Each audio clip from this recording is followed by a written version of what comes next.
There are many things that I would never have predicted. One of them would be Anna Kasparian defending Donald Trump. Yeah, never saw this one coming. I mean, I guess until recently. For those that don't know, Anna Kasparian is the co-host of the Young Turks. They're a progressive network. And as of recent, she has been more accepting of, I guess we'll call it the truth. The truth is the left has been pushing lies. Now, even Anna herself is calling out some of these lies, notably that Donald Trump was a fascist. He's certainly not. And this hyperbole is actually damaging to any real Democrat arguments. The story from the Daily Wire. Progressive commentator throws water on Democrat attempt to brand Trump a fascist. Kasparian recently revealed that she abandoned the Democratic Party after she was sexually assaulted by a homeless man. Kasparian, co-host of the Young Turks, responded to recent attacks by the left on Trump by noting that they are not helpful because they are not true. She says, okay, fine, I'll bite. Fascism requires a militarized citizenry, conquest and imperialism, the elimination of our governing bodies like Congress, and the notion that anyone who isn't part of a master race should be massacred. She noted that was a weird thing to label a guy who brags about not starting any new wars. He also passed criminal justice reform and personally pardoned black inmates who were serving life sentences for drug crimes who Obama was unwilling to pardon. But I'm the effing stupid one. Okay. Oh boy. When she was attacked by leftists for her statement, she responded, how do you explain more minorities supporting him now more than ever? Are they fascist too? She added that while she does not support Trump, she does not think it's helpful to call him fascist or a Nazi. Those words actually mean something beyond not liking a candidate. I also don't think listening to or reading the perspectives of conservative voters is a flaw or something I should feel ashamed of. What a remarkable turn of events, as the story goes. For those that aren't familiar, Anna Kasparian was very progressive, very unmoved by reality. And I'm not trying to be a dick. I think I like Anna. She's very nice. She's come around. She's seen the truth. But you see, and she pointed this out. She wrote this long piece where she said that she had been unwilling to read what the right had been suggesting.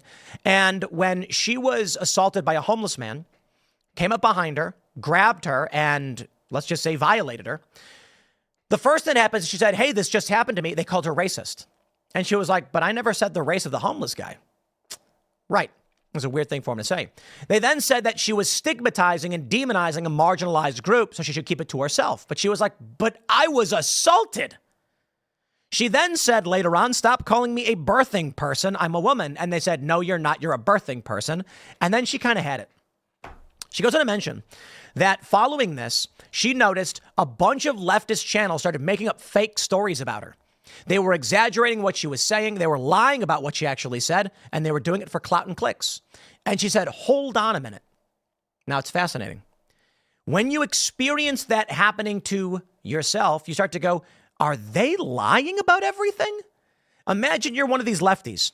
You get all your news from all these lefties, and you believe it until you become the subject of the story. We call this, my friends, well, it's akin to the Gell-Mann amnesia effect, for which Anna is not a victim. For those that aren't familiar, Gell-Mann amnesia is a fake name made up by this dude who was like, I got an idea. I'm going to make it sound official. Gell-Mann amnesia. Not sound scientific and academic, right? The reality was, it was just some dude, and he was like, you know what I noticed?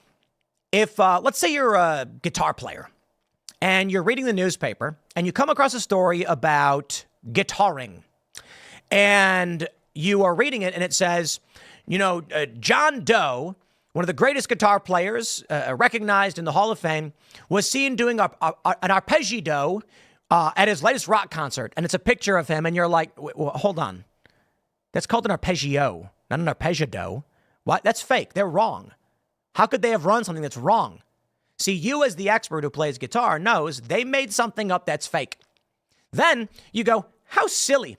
You turn the page and you read a story about Syria and you go, wow, I didn't know that was true. As though you had just forgotten the story in which you are an expert was fake. And that's why it's called Gell-Mann amnesia. We forget. When we're the expert, we don't believe it. When we're not the expert, we believe it. For Anna, she actually got to experience how they lie about all of us. But here's my favorite part. Anna's lied about me. So I don't know. It's just kind of funny, huh? Yeah. Weird how that works. So I don't know that I completely trust the Young Turks.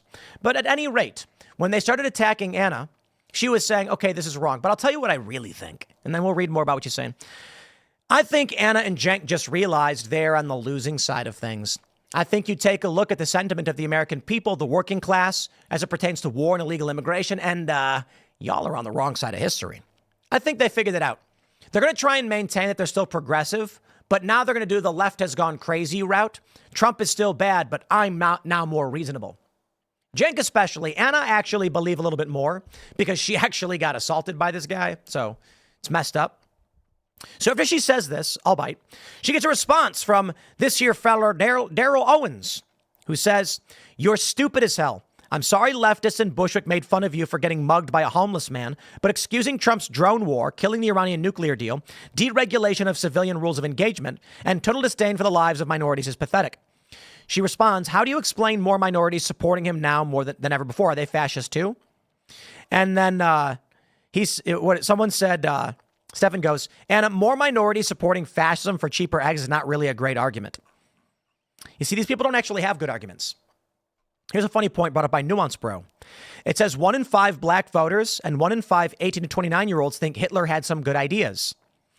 There is, among all voters, 11%. Now, that's actually kind of crazy. 21% of Gen Z think Hitler had some good ideas.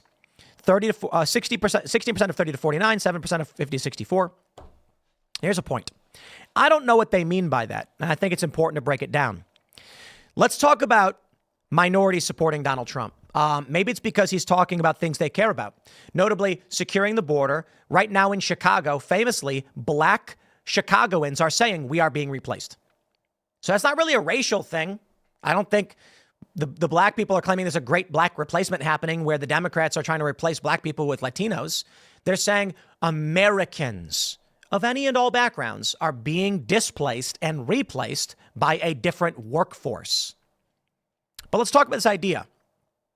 Stick, Sex, and Hammer made a really great point when I was at we were at a speaking event in, I think it was New York. Someone in the audience asked a question, and it was pertaining to a known white supremacist.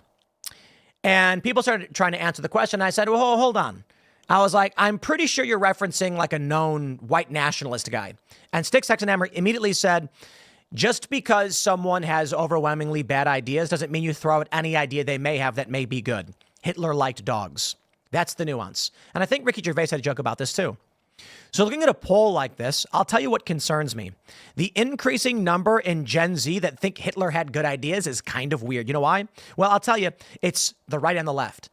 You've got pro-Nazi young people, and then you've got anti-Semitic young people, and as a big portion. Among black people, it's 21%. Among 18 to 29, it's also 21%. But I think if you're I'm prefacing this because I don't think the reason they feel that way has anything to do with the nuance of understanding that just because someone is like really evil doesn't mean every idea they have is bad, right? So I can call some of these Democrat politicians. Here you go. Nancy Pelosi. I think she's evil. She enriches herself off the back of Americans, but she also has a refrigerator full of that, what is it, Jenny's ice cream? That's good. Like, like she went out and bought ice cream. I think ice cream is good. You know what I mean? I like ice cream too. We understand this. Seeing young people overwhelmingly support it, whew, that's getting kind of worrisome if you ask me. But ultimately, I don't think minorities are supporting Donald Trump because he makes eggs cheaper. That's stupid. It's because he's not a fascist and he makes eggs cheaper. So we have this. This is where I think the whole thing starts. Gabe Gutierrez says, President Biden tonight. Donald Trump has no character. He doesn't give a damn about the Latino community. Just the other day, a speaker at his rally called Puerto Rico a floating island of garbage. The only garbage I see floating out there is his supporters. Interesting. Kasparian says, so the president calling tens of millions of Americans garbage is supposed to demonstrate character? She's criticizing Joe Biden. He's on camera saying it, but political reporting said something different. Not a good look. Chris Bartman says, Anna, it's time. And it's a picture of her wearing a MAGA hat.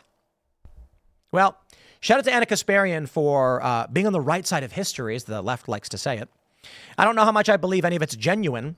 I think for the longest time I've said this, Cenk Uygur, I think, has realized the audience of unhinged, lying leftists is diminishing. More and more people are finding themselves in a moderate position, and they're sick of the lies that come from so many of these left liberal pundits. Their viewership is in decline. And I think they're realizing if we're going to maintain a business and survive, we have to be on the right side of history. The reason why the left loves that line where they chant, you're on the wrong side of history, is because they want you to be scared that you will be shunned, ostracized, and excised from society. But you know what? The disagreeable nature of Americans is that we don't care. We stand up for what we believe in. And in the words of the great Captain America, it is your job to plant yourself like a tree. And when everyone around you says move, you say no, you move. That is the American spirit. So I'm going to sit here and tell you what I think we need, what I feel, what I know. And there's not a lot that I do know. Get a lot wrong. True knowledge is knowing that you know nothing. How about that? We look at sources, we trust them, and we try to make our best conclusions. But recognizing those faults allows us to evolve and improve. Famously, Jordan Peterson was doing an interview with a comedian who he was asked, do you think that a business should be able to deny someone on the basis of their identity? And he's like, yeah, sure, why not? And he says, what about if they're black? And he goes, yeah, okay, maybe I was wrong about that one. Simple enough for Dr. Jordan Peterson. He's not so attached to ego. He can easily say, oh, yeah, good point. I hadn't considered that. This is something we don't see among the left. But a lot of people now are starting to realize their greatest fears. When these leftists went out screaming you're on the wrong side of history, now that Bud Light has fallen, oh yeah, Disney lost $1 billion, and people are fed up with woke garbage, and it's looking like Trump might win the popular vote, they're starting to hedge their bets. They're starting to prepare themselves to say, hey, oh, look at me. I came to the right side. I'm on the right side of history now. Where was you a couple of years ago? But you know what?